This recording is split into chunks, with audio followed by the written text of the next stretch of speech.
You know that feeling. You set the alarm, you lay out your clothes, you tell yourself that this time it's going to be different. This time you're going to stick with it. And for a week, maybe two, you do. You feel that burn, you feel that pride.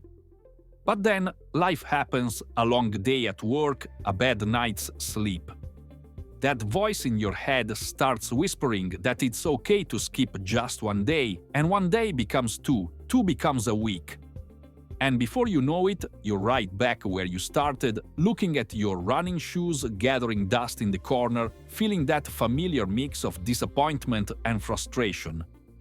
Why is it so hard to just stay motivated? If that sounds familiar, I want you to do something for me right now. I want you to just take a breath. And I want you to know something incredibly important. You are not failing. You are not weak. You are not lacking some magical quality that other people have. You are human. And every single person who has ever tried to build a consistent fitness routine has been right where you are, staring at that same wall of frustration. The problem isn't you. The problem is the entire idea of motivation itself. We've been sold a lie. We think motivation is this magical feeling that strikes us like lightning, a burst of energy and excitement that propels us into action. We wait for it. We hope for it. We feel guilty when we don't have it. But here's the truth. Motivation isn't the starting point. Motivation is the result. It's the reward you get after you take action. Think about it. When was the last time you felt truly motivated to exercise? Was it before you dragged yourself to the gym, or was it after you finished, drenched in sweat, feeling incredible and powerful and proud? Exactly. You have to move first. The feeling comes later. So, if we can't rely on a feeling to get us started, what do we rely on? We rely on something far more powerful, far more dependable. We rely on a decision, a simple, small, non-negotiable decision.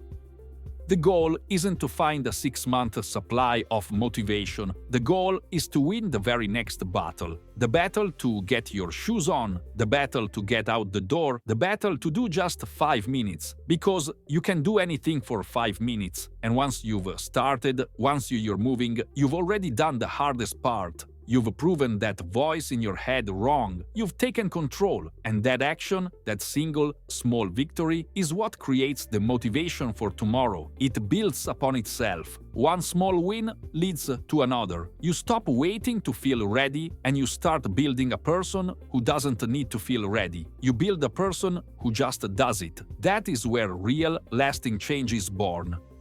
Not in a flash of inspiration, but in the quiet daily decision to show up for yourself, especially when you don't feel like it. If motivation is the reward, not the starting point, how do we actually build this? How do we create a lifestyle where showing up becomes automatic, where you stop fighting that internal battle every single day? It starts by changing your focus. Stop focusing on the grand, sweeping goal, the 40 pounds you want to lose, the marathon you want to run. Those are incredible destinations, but if you stare only at the mountaintop, the climb will always feel impossible. You'll get overwhelmed. You'll quit. Instead, I want you to fall in love with the climb itself. Focus on the very next step, not the 1000th step, the next one. This means building a system, not just setting a goal. Your goal is to get fit. Your system is what you do day in and day out. To make that a reality, your system is the non-negotiable promise you make to yourself. And it has to be so simple, so easy, that it feels almost silly not to do it. Your promise isn't "I will work out for an hour every day." That's a recipe for failure. Your promise is "I will put on my workout clothes and get to the gym. That's it." Or "I will step onto my mat and press play on a 10-minute video." The barrier to entry has to be so low that you can't possibly say no, because once the clothes are on, you're already there. You've already won, you've kept your promise to yourself. And that feeling of integrity, that "I did what I said I would do," is a more powerful fuel than any fleeting emotion of motivation could ever be. Next, you have to connect your actions to a deeper feeling. Why do you want this? Not the superficial reason. Dig deeper. You don't just want to lose weight. You want to feel confident walking into a room. You want to have the energy to play with your kids without getting winded. You want to feel strong and capable in your own body. You want to quiet the anxiety, to feel a sense of control. Hold on to that feeling. That is your anchor.